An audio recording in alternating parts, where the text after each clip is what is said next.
Olá, seguidores, leitores e ouvintes. Eu sou Gabriel da Mota, repórter do Grupo Liberal, e hoje nós vamos conversar com Stanley Costa, que é engenheiro agrônomo, graduado pela Universidade Federal Rural da Amazônia. Ele é especialista na regularização ambiental de propriedades rurais. Hoje nós vamos falar sobre o uso de tecnologias nesse processo e como funciona o cadastro ambiental rural. Primeiramente, Stanley, seja muito bem-vindo. Obrigado pela sua disponibilidade de estar aqui conosco. Bom, Gabriel, muito obrigado, agradeço o convite e vou tentar aqui contribuir um pouco com o conhecimento que eu possuo. Vamos lá. Então, eu queria começar explicando o que é o cadastro ambiental rural e para quem ele é exigido. O cadastro ambiental rural ele é um registro público eletrônico de âmbito nacional que tem a finalidade de integrar as informações ambientais da propriedade rural e do proprietário. Entendi. Para quem ele é exigido? Bom, o CA ele é exigido em lei para todas as propriedades e posses rurais no nosso país. Entendi.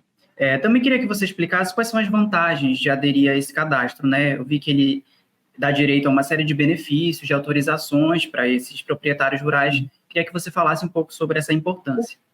O CA ele é o primeiro passo dentro da regularização ambiental e ele vai permitir a regularização da atividade por meio do licenciamento ambiental, ele vai permitir o acesso ao crédito rural, ele vai permitir ao seguro agrícola, né? Tem empresas que oferecem um seguro agrícola a produtores, né?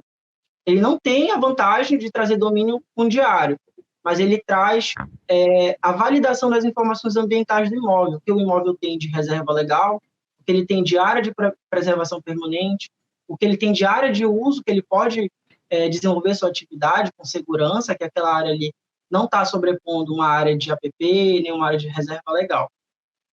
Entendi. Também queria que você explicasse como é que é feito esse cadastro, né? Quanto tempo leva, o que é necessário para completar o cadastro. Tá.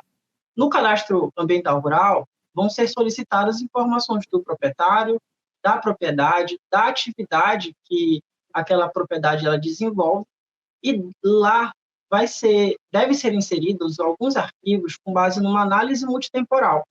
E é por meio dessa análise multitemporal por imagens de satélite que o responsável técnico vai identificar e mapear o que o proprietário tem de reserva legal, de área de preservação permanente, servidão administrativa, que ocorre no caso de algumas propriedades possuírem servidão administrativa, áreas consolidadas destinadas ao uso alternativo do solo e outras coberturas do solo. Bacana. Queria aproveitar que tu começaste a falar sobre tecnologia e perguntar, né, como é que é utilizada a tecnologia nesse processo, na área que você atua, quais são os equipamentos utilizados, como é que funciona isso? Bom, no CA e outros processos de regularização ambiental, como o licenciamento ambiental, o programa de regularização ambiental, a dispensa ou outorga de recursos hídricos, a gente faz uso de algumas tecnologias que na nossa área a gente denomina de geotecnologias, que são tecnologias voltadas à análise espacial. Então, a gente faz o uso de imagens de satélites, que são disponibilizadas principalmente por 2 satélites de relevâncias maiores, né, que é a série Landsat, disponibiliza os seus dados publicamente por meio do Serviço Geológico dos Estados Unidos, faz um mapeamento mundial da superfície terrestre. A gente também tem um outro satélite que é o CIRBIS, que é um satélite sino-brasileiro, e os seus dados eles são disponibilizados pelo Instituto Nacional de Pesquisas Espaciais, o INPE. Por meio dessas imagens de satélite, elas são processadas dentro de um programa que é denominado SIG, Sistema de Informação Geográfica. Que o SIG ele vai ter ferramentas para a gente visualizar essas imagens, manipular elas e recortar e processar para que a gente consiga fazer uma análise do histórico de uso, né, e ocupação daquele imóvel. Quando se iniciou a exploração nele, qual período, e enquadrar dentro da legislação ambiental. Outras ferramentas como o GPS e o drone, eles também são utilizados dentro desses processos, principalmente para validar essas informações que a gente está declarando inicialmente no CA e posteriormente nesses processos de regularização ambiental. Entendi. E o engenheiro agrônomo que atua nessa área, ele participa de todo esse processo? É algo mais Sim. específico? Como é que é o teu trabalho? Não, o engenheiro agrônomo ele é o responsável técnico habilitado pelo CREA para a atuação da regularização ambiental de propriedades rurais do processo do início ao fim, né? O engenheiro agrônomo ele realiza desde o CA ao licenciamento ambiental, a adesão ao programa de regularização ambiental aos imóveis que são identificados passivos ambientais e a solicitação de declaração de dispensa e outorga de recursos hídricos. O engenheiro ambiental ele está habilitado para elaborar estudos e documentos e relatórios técnicos de todo o processo de regularização ambiental voltados a propriedades rurais. Então, esse cadastro ambiental ele é sempre feito com auxílio de um engenheiro agrônomo? Na realidade, não. A gente verifica proprietários rurais, como ele é de acesso público, né, qualquer pessoa acima de 18 anos pode realizar o cadastro. Esse cadastro ele é feito por outras pessoas, né? Mas o que a gente recomenda? A gente recomenda que esse cadastro ele seja feito por um profissional habilitado, para que haja as informações corretas, né, a partir de uma análise técnica que esse profissional vai realizar, porque esse cadastro ele vai ser analisado e validado pela Secretaria de Estado de Meio Ambiente e Sustentabilidade. Então, se as informações não condizirem de forma correta, esse cadastro ele vai ser suspenso, ele pode ser pendente, ele pode ser notificado, e o proprietário rural ele vai ter um período de 30 dias para apresentar uma resposta à notificação. Entendi. Stanley, eu também queria te perguntar como é que está a tecnologia utilizada atualmente? O que há de mais moderno, né? Quais foram os incrementos mais recentes? O que ainda pode ser incrementado nesse processo? Dentro dos processos de regularização ambiental e de regularização fundiária também, citando, a gente ultimamente está vivendo a era de evoluções de equipamentos voltados à geoinformação, né? A gente tem aí os GPS geodésicos que vão fazer a delimitação das propriedades rurais com precisão de centímetros. A gente tem o uso de drones e os drones, eles não são uma ferramenta única. Cada drone vai possuir um sensor diferente. Esse sensor ele pode captar uma informação diferente. Então, por exemplo, a gente tem um conceito que é a agricultura 4.0, né? Que está trazendo essa parte digital à agricultura. Então, a gente consegue fazer um mapeamento da lavoura, identificar áreas de baixa produtividade, fazer monitoramento ambiental a partir de levantamentos com drone. Tem o uso dos GPS, que a gente consegue coletar pontos de referência das propriedades rurais, e os próprios satélites, né? A gente tem o CIRBES, por exemplo, que é um satélite sino-brasileiro. Foi criado em parceria ao Brasil e à China, que tem uma resolução espacial de 8 metros. Né? Um satélite que está a quilômetros na atmosfera consegue capturar uma imagem com uma resolução de 8 metros. Essas imagens elas vão ser utilizadas dentro do monitoramento e da fiscalização ambiental pelos órgãos públicos. Esse é um dos exemplos de imagem de satélite, mas a gente tem imagens de satélites privadas, né, que chegam a uma resolução espacial de centímetros, metros quadrados. Então, oferece informação, né, para o proprietário rural sobre a área dele, que a gente consegue processar e gerar resultados. Essas tecnologias, elas estão distribuídas de maneira igual em todo o país? Aqui no Pará, por exemplo, tudo isso que você está citando existe? Como é que funciona?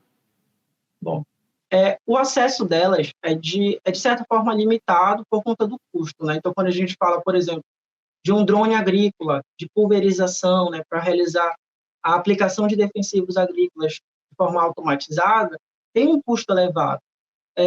Mas a gente possui drones de entrada com sensores básicos para determinadas finalidades. É possível realizar o monitoramento, o acompanhamento da área, da lavoura, ou mesmo o acompanhamento daquela área de preservação permanente ou da reserva legal.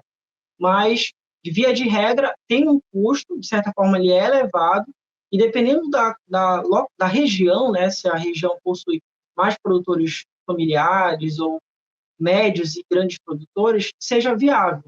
Em algumas situações não é viável, justamente por conta do custo. E também por conta da mão de obra que precisa ser habilitada, precisa ter uma capacitação técnica para não somente realizar o levantamento, mas gerar os resultados e as análises que vão ser feitas com base naqueles dados. Essa capacitação ela vai além da formação em agronomia, é isso? Sim, vai além da formação. A faculdade, né, na faculdade a gente vê os conceitos básicos, a gente tem uma formação geral para diferentes áreas. a agronomia, ela trabalha com diversas áreas, não só com a regularização ambiental, trabalha com a produção agrícola, trabalha com a parte de sanidade, né, fitossanidade da produção, que é a questão do controle de pragas e doenças, trabalha com a produção de frutas, trabalha com a produção de sementes, então a agronomia é muito ampla. O curso, ele dá uma base geral para a gente, né? Depois a gente tem que buscar especializações, tem que buscar cursos de capacitação, para a gente se especializar em determinada área.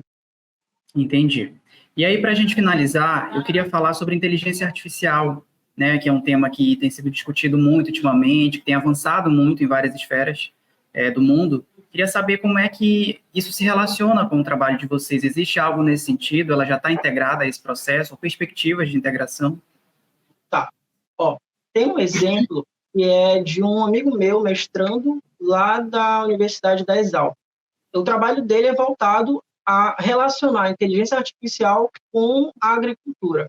Então, ele está construindo redes neurais para, quando a gente fornecer certos dados de produtividade, dados de coleta de solo, de interpretação de análise de solo, a inteligência artificial, né, ela interprete esses dados e entregue uma recomendação de solo ou uma recomendação de aplicação de defensivos agrícolas com base naqueles resultados, né? Então, está havendo essa integração no meio técnico, no meio profissional, a gente vê um pouco menos, mas no meio acadêmico está sendo desenvolvido, está sendo pesquisado, e eu acredito que nos próximos anos vai ser um pouco mais difundido do que hoje a gente está vendo, né, vivenciando. O custo pode ser também ainda uma barreira para essa implementação? Sim, seria. Como eu falei, essas ferramentas de geotecnologias, né, muitas vezes são acopladas em equipamentos, possuem sensores que eles são caros, partes dos componentes também para construir esse equipamento. Muitas vezes ele vem de fora, né, ele é desenvolvido, fabricado fora do Brasil, também tem um custo de importação. E isso, no final, o equipamento, e para ter acesso a esses produtos, essas informações, é um custo, de certa forma, elevado. Mas a gente tem drones, por exemplo, e sensores, câmeras infravermelhas de entrada, que já permite a gente fazer certo acompanhamento e monitoramento das áreas. Entendi. Tá certo, Stanley. Eu queria te agradecer pela tua disponibilidade de estar aqui conosco e pelos teus esclarecimentos. Muito obrigado, Gabriel. Eu fico muito agradecido. E a você que nos acompanhou até aqui, obrigado pela audiência. Acesse oliberal.com e as nossas redes sociais para ver outros conteúdos.